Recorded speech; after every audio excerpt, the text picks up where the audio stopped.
and welcome to Reflections of Turtle Island, the ROTI educational series. This is episode 4, and tonight we're discussing a topic that is a sensitive topic regarding our Indigenous people here in the world, here in North America, South Turtle Island, something that we call missing murdered Indigenous people. And you may have seen this around. We just actually had an awareness day on May the 5th, which is MMIW Awareness Day. But we also keep that awareness throughout the whole entire month to let people know about this epidemic. And so we're going to give you a level 101 kind of overview of what it is and why this affects our community from past to present, and what is actually happening within the community in order to further this initiative to make people more aware of what is going on and how it could possibly be resolved in the future. So this evening we have 2 of our other board members. Can you please just briefly introduce yourselves? Hi, I'm Tracy Inaru Abolanula Hess, and I am the treasurer for Reflections of Turtle Island. Hi, I'm Shane Hess. I am a member of the board for Reflections of Turtle Island. And my name is Les Fry, and I am a board member of Reflections of Turtle Island, and I also do our media and our content. And thank you. I am the content creator and executive producer of Native Brown Media. So let's get into our conversation this evening. We have a lot to get through, and I'm sure we all have a lot of questions. And we want to encourage our members, anyone who is watching this episode, to actually ask questions this evening. So feel free to place some comments in our session, and we'll try to get to your comments this evening. So many of us have probably seen these images around No More Stolen Sisters, the red dresses flowing in the wind, and our women and some of our men with the red hand paint over their mouths. And we're going to kind of give you an idea of what this means in this overview this evening. And we're going to kind of share with you what these acronyms mean. So initially, when this epidemic occurred, when we were becoming more aware of it, it was under the acronym of MMIW, which is Missing Murdered Indigenous Women. But now it has turned to Missing and Murdered, if you look at the 4th acronym, Missing and Murdered Men, Boys, Girls, Two-Spirit, and Women in our community. And we've also now adopted the acronym MMIPR, which is Missing and Murdered Indigenous People and Relatives. And then also MMIP, which is Missing and Murdered Indigenous People. You're going to see this acronym running throughout that month when we are actually making this aware, the month of May. So this is kind of give you a brief overview of what those acronyms mean. And once again, like I said before, we had a National Awareness Day, which is May 5th, but we actually take this whole entire month to make people aware of the epidemic. So a lot of you may have known that, of course, we've had our first Native woman or Native person elected into political office within the United States, and that is our Senator Deb Haaland, who is our Secretary of Interior. And in response to this epidemic that is affecting our community, she enacted a task force to look into this situation. And this is an important thing, because understand that if it had not been for her being elected into this task force, we would not be made aware of this. We would not, elected into this official government state or position, we would not be aware of what was going on in our community. So she's actually pointed a lens at our community. And a task force is a very important thing, because now we can actually require resources at our FBI or Secret Services to go and look at and reopen some of these cases that have been closed.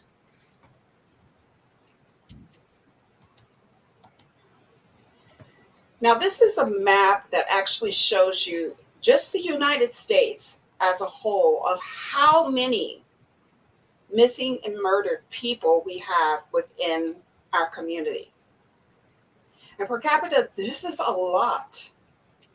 If you look at this, and this doesn't even describe, we're not even hitting or touching upon Canada or South America or South Turtle Island, which is like Honduras, Panama, any of these areas. We're not even touching upon that. This is just in the United States alone. So this silent epidemic has plagued our Native Indigenous communities in North America for decades. And for the estimated 600,000 people that go missing every year within the United States, 6,000 are missing Indigenous women, girls, and Two-Spirit. And this does not even include our men. So 6,000 of our Indigenous women, girls, and Two-Spirit, and the likelihood of an Indigenous person to be found murdered after being missing is greater than the average. In Canada, the Indigenous are 12 more times likely to be found murdered after going missing.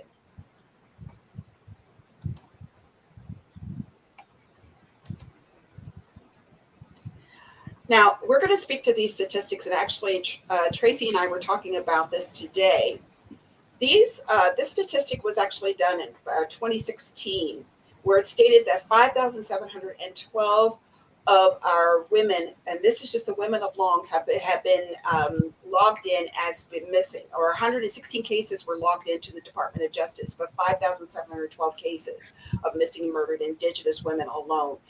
And we really underestimated that, because now this is 2023 and the cases have grown. And it says 67% of the number of cases between 2005 and 2009, the U.S. attorneys declined to prosecute of Native community matters involving sexual abuse. And here's something that is very eye-opening. 96% of some reservations, the number of sexual violence against Native women was committed by non-Natives. 96%. And you have to ask yourself, why is this? Why is it that non-Natives are committing these offenses? 84% of our Native women have experienced violence in their lifetime. So you have to ask your question, why is it that our women, our people, go missing? Now, when we put this presentation together, it was mostly focused on our women, because this was the thing that actually alerted our government to the fact that we had an epidemic. However, since this task force has been initiated, we have found out that it has been more than just our women. It's our boys, our girls, our people, our men. I mean, it's just our people overall. And one of the first things that we have to look into is perhaps, and some case studies have agreed that one of the reasons why our people are missing is that people don't believe that we are still here, that we exist, that we are like a unicorn in a bush. If there is no such thing as Indigenous people, then they don't exist. So why would we worry about them disappearing? The other thing that is the imagery around Native women as a whole. And let's take, for instance, Pocahontas. Now, we know her as Matoka. She was part of the Powhatan tribe, and her father was a chief. Now, when we see the imagery in Disney, we see her as a young woman who looks like she's of age of consent, who falls in love with a man who she saves him, a European man by the name of John Smith. And then a love story ensues, a relationship ensues. And after that, she leaves her people, she leaves her land, and she goes off and marries this man. Unfortunately, you all, that is a myth, that is a lie. And that is their story. Because in truth, about Pocahontas was 10 years old. She was 10 years old. And with the Powhatan people, their children were their biggest and best assets. So it was not uncommon for them to put their children first, to let their children lead, to be the best thing that they presented to the European population when they were coming here and getting land. Unfortunately, the thing that you don't know about John Smith is that he was 30 something years old. And to think about it, if you think about it in these terms, and it's kind of sick to think about this, this was a predatory act upon a 10-year-old child. Not to mention, what actually happened here is that she was kidnapped by John Smith and his cohorts on the ship, and she was taken advantage of, 10 years old. And this was a ploy in order for her father to cede land.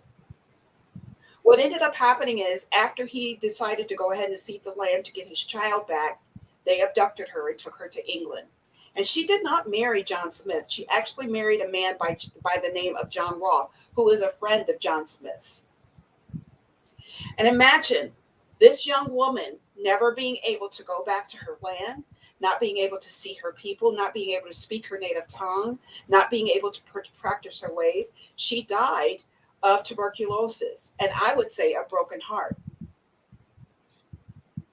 because she had no way of communicating. The written language was never a thing with our indigenous people. We didn't write our languages. So she could not communicate with her father. She was basically a prisoner. So the romance that is around the imagery of Pocahontas that we see in Disney, or what we may see in books, is a lie. Because if it was really told the truth, if you really knew what had actually happened to her, you would be appalled by this. So that was the first sexualization of our women, I would say, the imagery of our women. Not to mention scenarios such as this. Wearing things that are costuming with a provocative appeal to it. And it's really true. It's a hypersexualization of our females. And when we were speaking before the broadcast, one of the things that Shane mentioned is that our societies were highly matriarchal. So the first thing that colonization did was to diminish the importance of a woman. Europeans didn't have that same belief when they came here. The woman was property. And so in order for us to be conquered, one of the things that they did was to diminish that image. And it has perpetuated itself into this imagery. So let's also talk about justice around these cases prior to the enactment of this task force. And still this is the case now, because that task force can't hit every nation, every city within the United States. So let's look at the uneven imbalance of how justice is pursued, how justice is enacted in these cases. So no safety, no justice. We're looking at this. It says that they're denied tribal jurisdictional authority over non-Indian offenders, rapists, sex traffickers, and predators. Now, what that means is that if they are on tribal land and a crime was committed on tribal land, most governments or local governments will not step in because it is a federal offense. But by the time the federal government opens up these cases, goes and pursues these cases, looks at these cases, by that time the person that has gone missing is missing. And they may have been disposed of at that time. We are within our own communities denied resources to support a healthcare response, shelter and safe housing, and advocacy services for women who have been battered, who have been abused, taken advantage of by offenders. So once an incident happens, they're not given the treatment that most normal people would be given in a circumstance. And then, of course, once again, what I said before, a culture of dehumanization and tolerance for rape, trafficking, abuse, and murder of Native women. And that is also due to the fact that our women have been looked at as less than. Our people and overall have been looked at as less than. So the safety and justice, let's look at that little exhibit right there. Indian tribes with full authority and resources to protect women. This is what we need.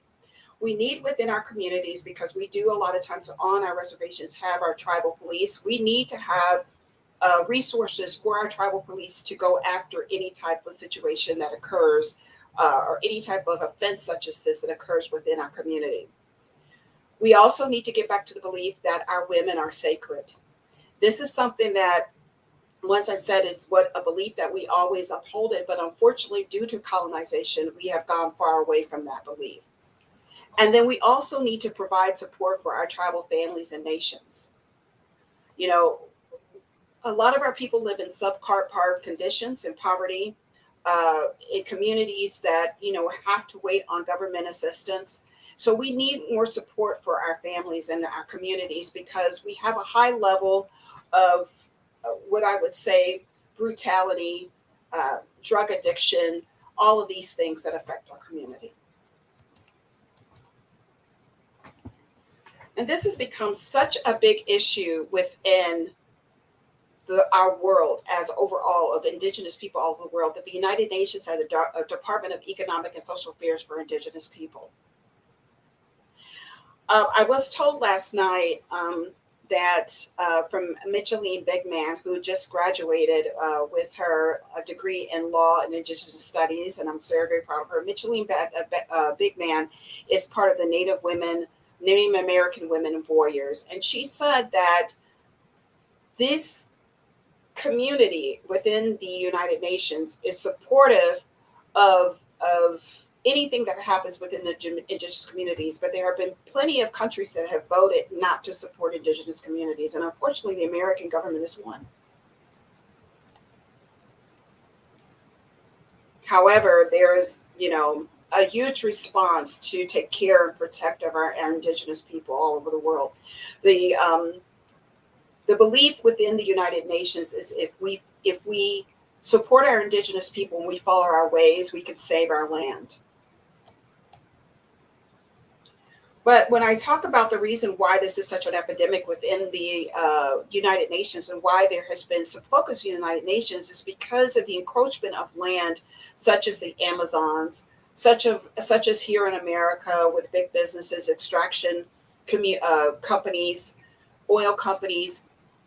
In particular, and I'm going to highlight the South American man. We have I would say an organic task force within the Amazonian community that is actually fighting against illegal loggers within the Amazons. And unfortunately, what has happened is that a lot of these men go missing. They're discovered murdered. And so some of these men who were the heads of their communities, some of these men who were the glue of their community, they are now dead and gone. And what has happened is these loggers come in, they go to these communities, they take advantage of the women, the children, the resources there, and then they inhabit that area. So once they eliminate the man, now they go in and they destroy the community. And it's an epidemic where we have this illegal logging that's going on in our rainforest, in particular the Amazons. And this is just some images that I found online regarding that. And then let's talk about our children in foster care. So this statistic was just eye-opening to me. It says 7.7% of our children are under 14 that are Indigenous children. This is in Canada, are in the foster care system. 52.2% of our children in foster care are under 14 years of age. So if you look at the statistics, it's like, oh my gosh, what is actually happening? But the way that our families are thrown actually have been, I would say, our communities have actually been destroyed by the breaking up of our family system, our familial system, and the fact that drugs and alcohol have permeated our communities. This is what's happening. Unfortunately, also as a result of many of our children being in the foster care system, we have some people who are nefarious people within the foster care system, and people who set themselves up to be foster parents that are actually sex trafficking the children.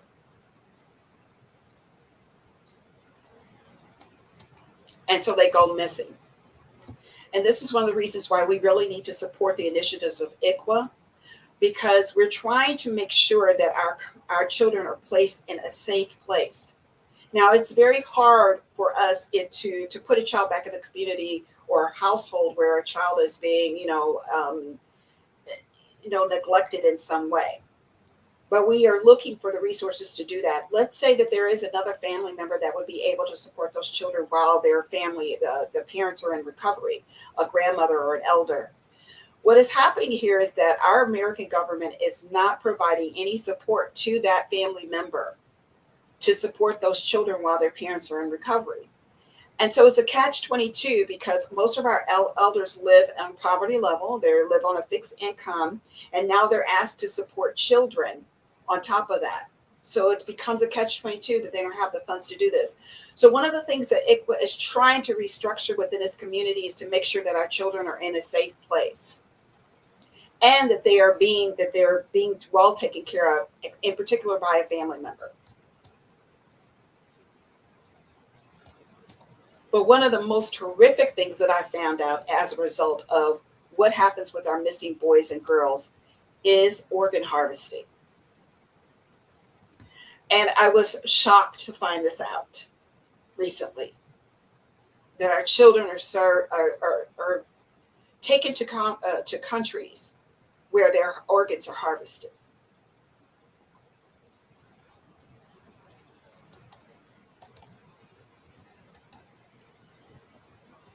Now, this is a chain of sex trafficking that actually happens within the community. I'm not going to get into any detail about what happens when, to the extent that it starts from luring an individual to the exploitation of that individual. But in a situation where a child or an individual is living behind or under subpar conditions, poverty levels, if they're coerced into doing something, saying that they're lured into getting a job somewhere or something like this. This is actually what happens. So in impoverished areas, you're going to find a lot of our indigenous communities being a part of this manipulation that's going on by sex traffickers.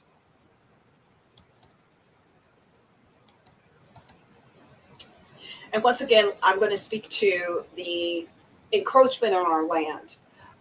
The extraction industries, the oil industries and stuff like that. This is one of the reasons why we also have missing people, and in particular women in these communities. Now, I wanted to talk about man camps. Man camps are a temporary housing to accommodate a large influx of workers in resource extraction industries in Canada and the United States. They are informal or temporary houses that are erected in communities, in indigenous communities or surrounding indigenous communities, where men live, and then they follow the work wherever the work may go. So once they complete the extraction or the drilling there, then they follow it on. The issue here is that a lot of these men, there is no background check on these men. They just follow the work. They basically are handed money every day. They go to a local bar where maybe some of our indigenous community may hang out. Some of our women may hang out. And then we never see our women again. So this is basically a breeding ground, or I would say a predatory ground, a foundation for people who are predators. So if you see any of our women fighting, any of our men fighting about man camps, that's what it means, and the violent crimes that have ensued with the erection of man camps. Not to mention, the further these companies encroach upon native land, which illegally encroach upon native land, the more interaction our people are having with violence.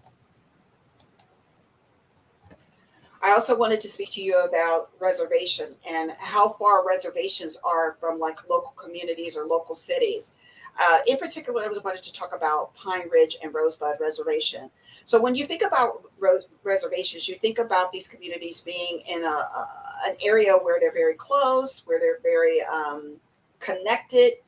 But in the case of Pine Ridge Reservation is extremely vast. And in fact, Pine Ridge Reservation is in between, I think, 3 or 4 states. And one of the things that's very interesting here is to look at how far Pine Ridge Reservation is from local cities, like Rapid City here or Sioux Falls. I want you to take into consideration what happens if one of our people decides that they want to go to work in the city, if they want to make income. This is about a 3 to 4 hour drive for them. There are local buses that could take them to communities, but the buses stop at a certain time. So if an individual has to work a late shift, they basically are forced to find their way home. And this is, a scenario for a situation, a predatory scenario. So this is just another map of how far Pine Ridge is apart from each other. And just as somebody who's been to Pine Ridge, I just also wanted to bring up that while there are local bus stations, like it's because it's so vast, some of the communities, it's not like here in Pottstown where we live, where we're just going down the block to catch the bus. And like where you're saying that to travel, like I had met one lady who was in the medical profession, but the closest place for her to work was an hour away, and she didn't have reliable transportation to get back and forth. Yep, an hour. I mean, just imagine that. You're talking about how far everything is. Unfortunately, this, it sets up a scenario for somebody to hitchhike. Right. And predators know that this is going to happen. They just have to keep, going up and down that community, that road every day, just waiting for that one person to be naive enough to hitchhike or to think that they're not going to be affected by a predator. Right. So you're absolutely right. And thank you actually for shedding light on that, because it's good to hear that perspective, even though I might have done the research on it. I've never visited Pine Ridge, but for you to tell me that's an hour away from a woman for her to go to work, and she has maybe no resource but the local bus to get to work, and she has to be at work because she's in medical profession. It's unbelievable. Yeah, it's unfortunate. Sorry, Shane. I wouldn't say that it's naive. I would say it's desperation. Yeah. Right. You got to feed your family. If that's the last resort, people have to take that chance to take care of their families, unfortunately. Yeah. But I think what I wanted to clarify is, as far as being naive, is that we've all been in situations where we say, that's not going to happen to us. And that's nativity. Mm-hmm. Like you think of it, that's not going to happen to me. I'm removed from that. Mm-hmm. They're not naive. You're right. It is desperation to have to do that, but they're thinking this is not going to happen. I'm going to get in. And the minute I see that this person is trying to do something to me, I can get out myself out of the situation. But that's never the case. Mm-hmm. And like with Pine Ridge, it's the Badlands. So like it would be easy for somebody to go missing and not be able to find them because it's desolate land out there. Exactly. It's very desolate. And it's nothing but an ending loop of highways. Whereas if somebody committed an offense, they could just get on a highway and they would be gone. You would never know. So let me tell you, in particular, we're going to talk about Canada, in particular about Highway 16. Now, Highway 16 is called the Highway of Tears. And there's a reason why it is called that, because more women have been missing from this highway, more in our Indigenous women have been missing from this highway than any other route that is taken by predators. It's such a I would say that it's such a common thing for our women to go missing on this highway that they actually have signs up on the highway not to hitchhike. And it's easy for, let's say, long haul truckers, if that trucker is a predator, to pick up a woman, put her in the back of the trailer, and you would never see her again. And this is Highway 16. Highway 16 actually comes from the United States and then goes into Canada. And it's a long route. So it says it's 450 miles long. This is how many of our women and some who are non-native who have gone missing from that highway. Hitchhiking. Walking on the road, not even maybe hitchhiking.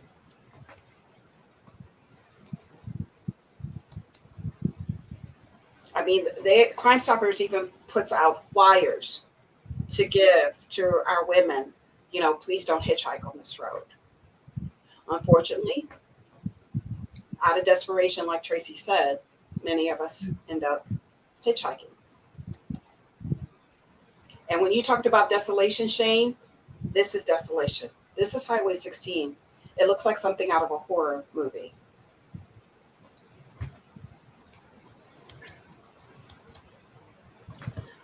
Lastly, let's touch upon this. Now, if you don't know who this young lady is, this is Gabby Petito. About a couple of years ago, Gabby Petito had gone missing. She went on a hiking trip with her boyfriend, and she had gone missing. And the whole world knew about Gabby Petito. The whole world knew it. The media was on fire about her. There was commentary about her on social media, speculation about her boyfriend. But in this scenario, she is a Caucasian woman, and the media surrounds these families when somebody goes missing. But when it comes to our community, it's not a media frenzy. Nobody talks about it. The search parties are organic parties, maybe family members that have gone looking for them. Nobody talks about it in social media until that person is missing. And even then, that's not a priority. So you have to see the difference between what is important in our community, in American society, and what is not. Interestingly enough, in this area where they were searching for Gabby and where she was eventually found, this area in Wyoming, 700 of our women have gone missing in this area, or have been reported to have gone missing in this area. 700. And when you look at that, when they were actually searching for Gabby Petito, they found 8 other bodies. Or 7 other bodies, I would say, because there's 7 scenarios. Now, none of them were indigenous, but obviously this is a ground. This is a common ground. So it took Gabby Petito's case for them to actually start searching this area to find 7 other people that had gone missing. 7 other people. Imagine if Gabby had not disappeared. Imagine if there was no media frenzy about her. We would never have found these people. It would never have been on law enforcement's radar. So as of today in America, there are over 5,700 unsolved cases of missing indigenous. Lately, as of late, due to DNA, and the task force, they have actually gone in and reopened cases there where there was DNA evidence. And I know of 3 cases now that have been opened where they have actually located the criminal, or they have someone in mind, a person of interest. So do we have any questions about this? And I would like to open up the panel for our anyone who's watching in the audience to ask questions.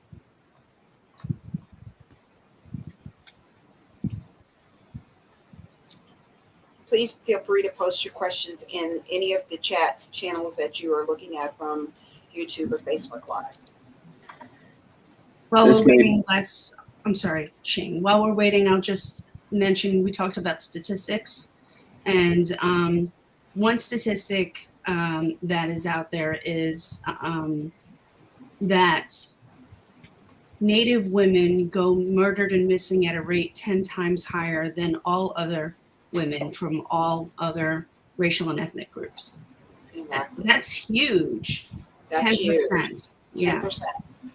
When I was actually doing research on this, missing murdered people mostly affects the communities of color, but Indigenous women are the greatest community that is affected by that. And if you think about it, of the 600,000 people that are identified as Native American within the United States alone, if you think about the 5,000 so plus cases, this is a lot within a community. Mm-hmm. In comparison by percentage and per capita, that is like if you think about it, that's a lot. And if you think about this being something that's perpetuated for years to come, and eventually there will be no indigenous community. Mm.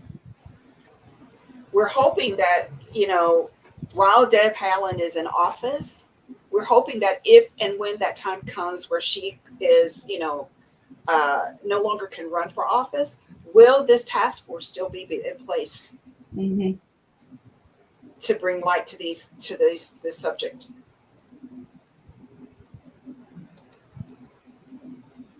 Shane, were you going to say something? Yeah, this is probably a very loaded question. Well, I'm going to ask it anyway.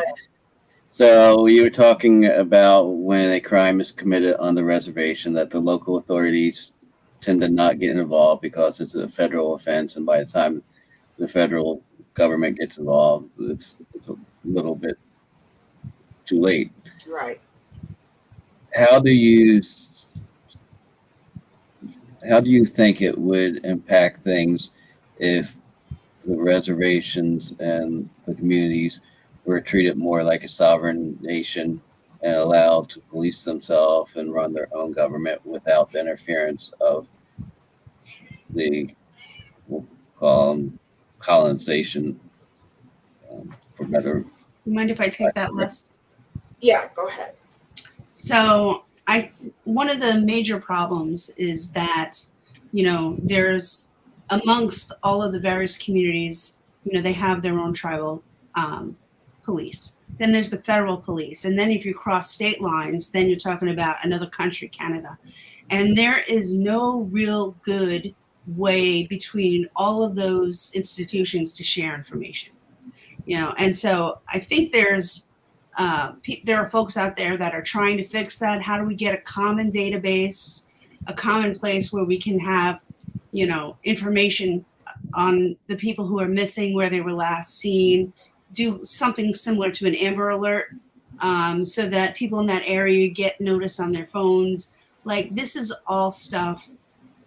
We need more tools, more communication to be effective. Right now, everything is so disconnected that by the time, as you're saying, I think Shane, or maybe it was Les, as you're saying, by the time that any organization gets enough involved that they have all the pieces, too much time has passed.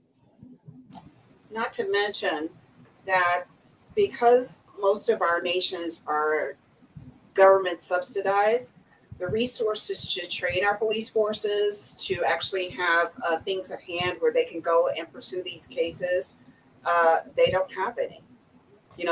Our tribal police are not, they're trained, but they don't have access to the hands to FBI databases, DNA case kits, crime kits, all this other kind of stuff. The power to call somebody immediately, like the state police, to come and assist them when somebody goes missing. It definitely is a catch-22 in this scenario, because everybody's like, well, that's not I can't go over there and work on this case because that's not my jurisdiction. So hopefully with the task force that has been enacted, and I don't know how speedily the task force actually goes in after this time. I mean, it is a new thing. And sometimes when it comes to things like that have been enacted within our government, it takes a long time for it to actually gain ground. So I don't know how fast they are. I do know that since this enactment of the task force, 3 cases have been opened. As I do know, and probably a little bit more based on the DNA evidence. But the sad thing about that is they had DNA evidence and they're just now looking at DNA evidence. Right.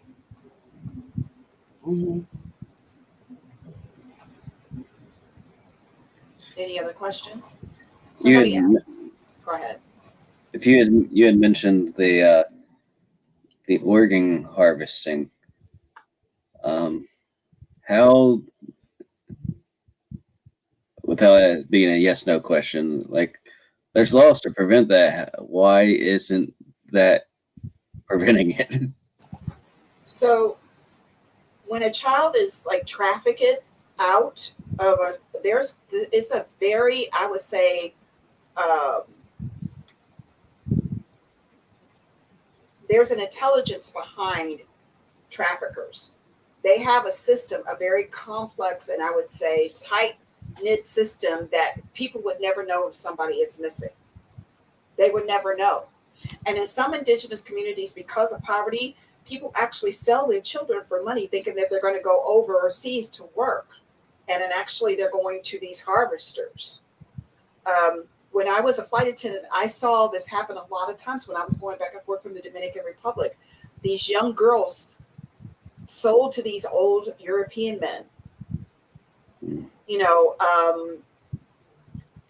there was nothing that I could do as a flight attendant to stop it, because where they got on, you know, there are rules and regulations, and they either married these individuals or they said that they were working or whatever.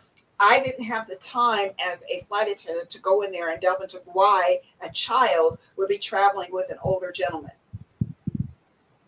I could highlight it, but once it got to America, there was nothing I could do, because that's a whole nother land, you know. And what would happen if the family said, well, we gave our consent for her to travel with this gentleman? This happens a lot. Right. You know, it's a lot of things that we don't see. There's a seedy underbelly of things that we don't see, that we're not familiar with. My first time encountering something like that, my first time seeing child prostitution while being overseas, it made me sick for weeks. Because I never even imagined it.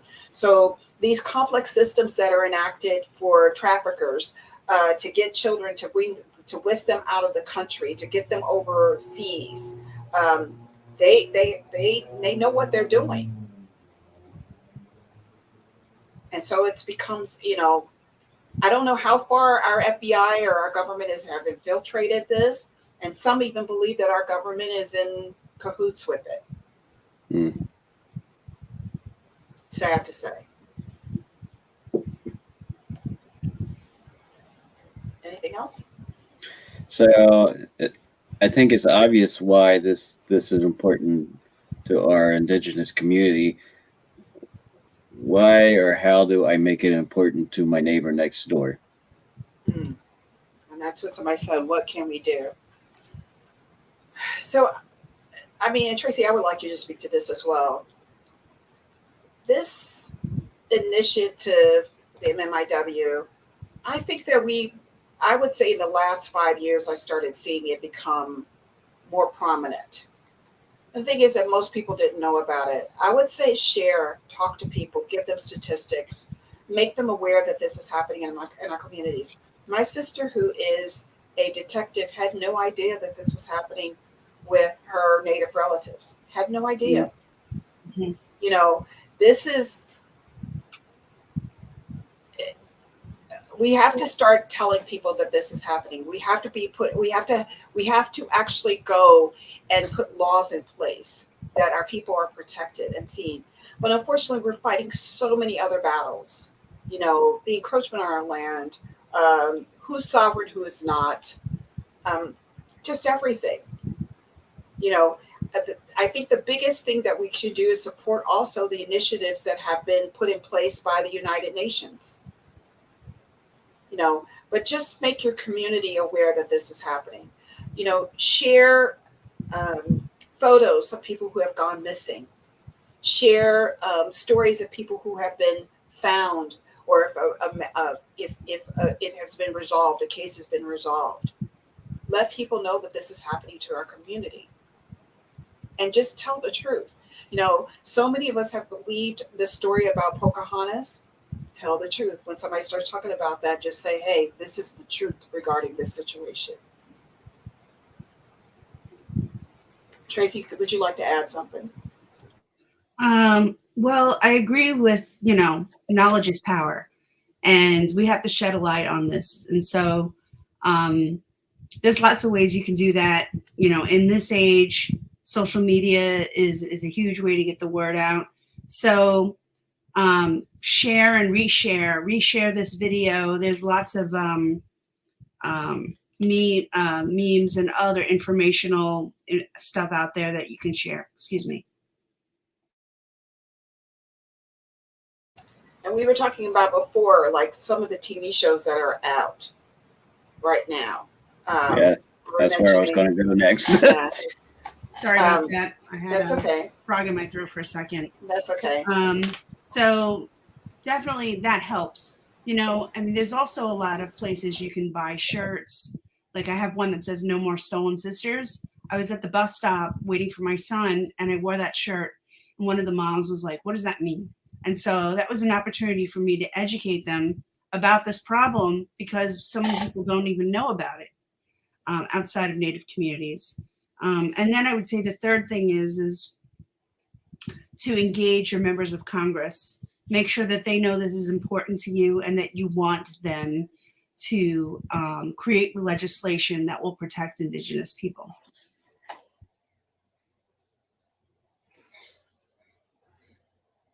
So we were talking about some of the TV shows that are putting and movies that are actually highlighting what has happened in our communities and the genocide within our communities. In particular, I think that we were talking about the new Martin Scorsese film that's coming out called Killers of the Flower Moon. That's talking about the situation in Oklahoma that happened many years ago, where a whole family was killed off by some opportunistic, I would say, serial killers who were going around and killing Indigenous people for their land. In addition to the new show regarding Alaska, which I think Tracy actually told me what that is, which I haven't actually seen the show, but it is talking about a woman, I think a female detective, was actually going around and looking into these cases, And even though it may be what I would say infused with some, there's imagination whenever you're doing writing, but there's truth infused in that. Mm-hmm. It would never have come to pass if it wasn't some truth behind it. Yeah, that show was Alaska Daily, and Alaska Daily. Yeah, it's about local newspapers, which I think everybody should support the local newspapers. These small little local newspapers are, the ones that are going to be telling you the news that's most relevant to where you live. But in this show, there's these reporters who are looking into these cold cases for missing and murdered Indigenous women. And I think it's on ABC, and I think ABC does a really great job. At the end of every episode, they have some facts and information about missing and murdered Indigenous women. They have web pages that you can go to get more information about it. And so even though it's still Hollywood, they're using their platform to draw attention to a real problem affecting real people, real Indigenous people every day. So what would you say to somebody who would say that this is just Hollywood exploiting the problems in our community? Well, actually, right now, we have more Indigenous people in the writers' room than we've ever had before. So I don't think, due to just the fact that it's just inappropriate for somebody to be writing our stories, you're going to see more of those people being asked to come into the writers' room to actually come in and to infuse the truth about our communities within that writing. I take a look at Res Dogs or any of those other things. We're hiring more of our Indigenous people to be our actors, our writers. So now it's very common for them to have an Indigenous person. I mean, honestly, if there was not an Indigenous person in the writing room on, Alaska Daily, there would be an uproar over it. Yeah. Yeah, Shane, to answer your question, and I think Leslie covered this largely, is that before we make the accusation, the first thing we have to ask is, are there Indigenous people in the writers' room? Are there Indigenous actors? And as Leslie was saying, more and more the answer is yes. And so even that new movie that's coming up, Killers of the Flower Moon, it just did really well at Cannes Film Festival, and it's going to be released in October here in the US. And Martin Scorsese is directing the film, and he came in with one idea about what this film was going to be, but then he collaborated with the Osage Nation, who was featured in the film, he spoke with their chief and their elders and talked about some of the storylines and the plot lines. And they corrected his perception and told him that this is, if you have to change these things to make them more authentic and more meaningful to our community, more realistic. And he took their suggestions and worked them into the film. I think that's incredible. Not only did he take the time to go and speak to the local community, he learned from them, and then he let that inform his storytelling. And so I find that very exciting. I'm really looking forward to that coming out and seeing it. As tragic as this may it that it's going to be, Yes. Because it is based on a true story, and it's going to be difficult for us to watch. I couldn't think of a better person to actually bring that to film than Martin Scorsese. So I'm very excited about seeing the film myself. Anything else? Once again, we'd like to open up the panel is open for our commentary from any of our audience members if you are watching this episode. And if you do get this episode in a later, because this is going to be posted on our webpage and our YouTube channel, please feel free to ask questions, and we'll go back and answer your questions for you. Mm-hmm.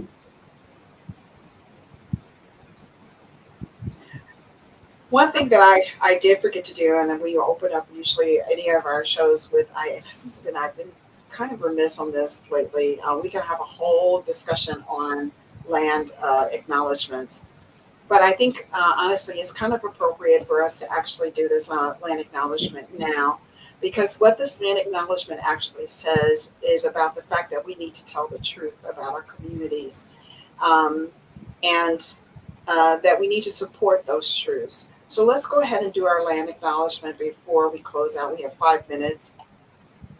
Let me just put this up here.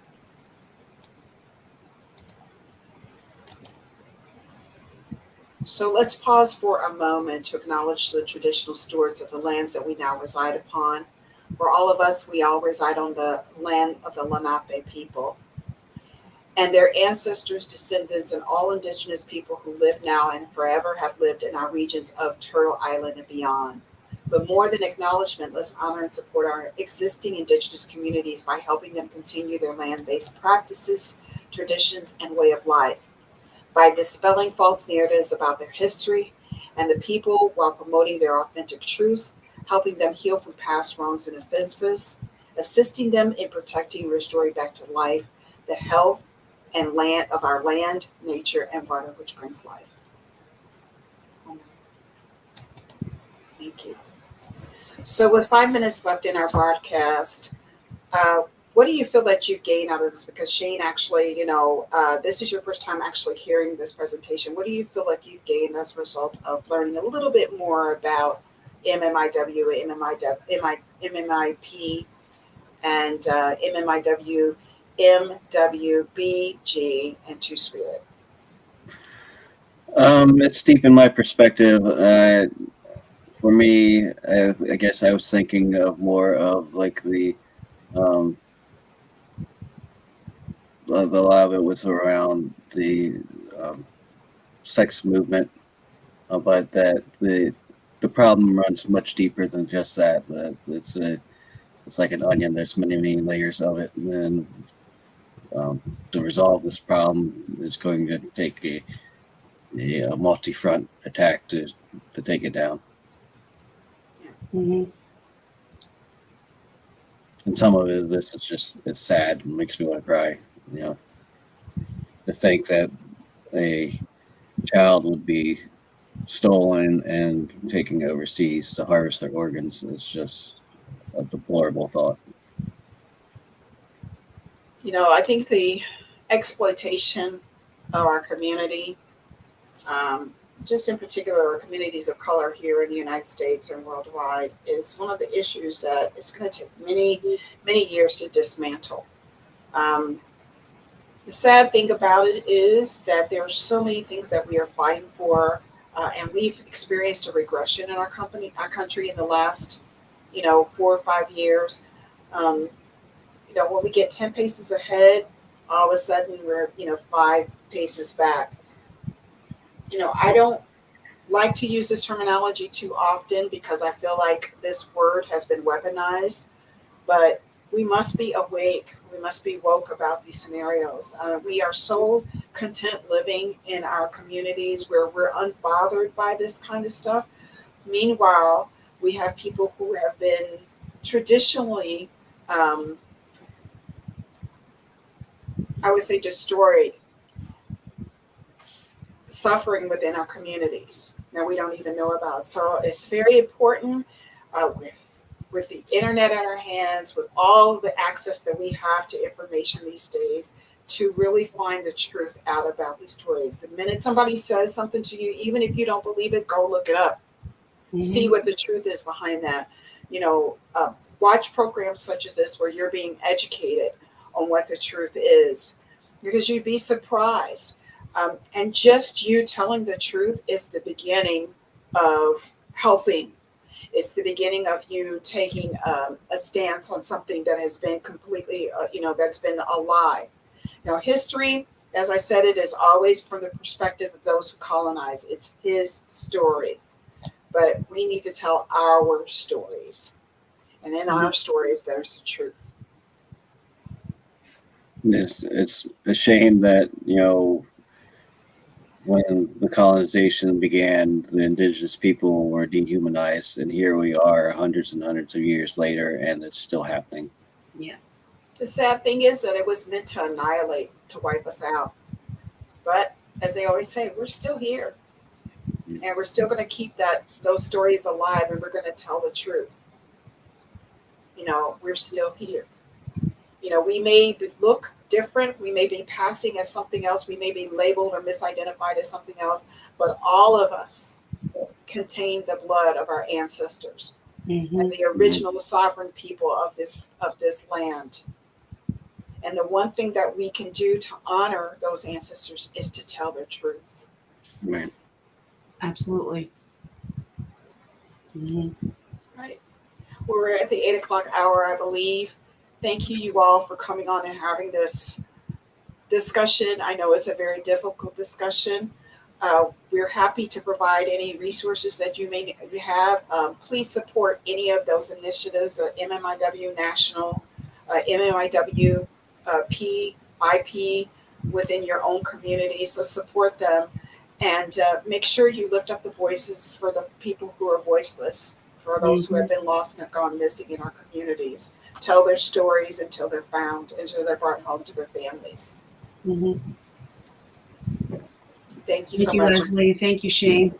You're very Thanks, welcome. ladies. We'll be back in June for our monthly discussion educational series in June. At that time, too, we will be going on hiatus for the summer. So in the months of July and August, we will be on vacation, and we'll be back in September. But please join us in June when we have our 5th series, our number 5 in the series of our educational series, 5th episode at that time. Have a good night, everybody. Take care. Night. Good night. Thank you all. Thank you.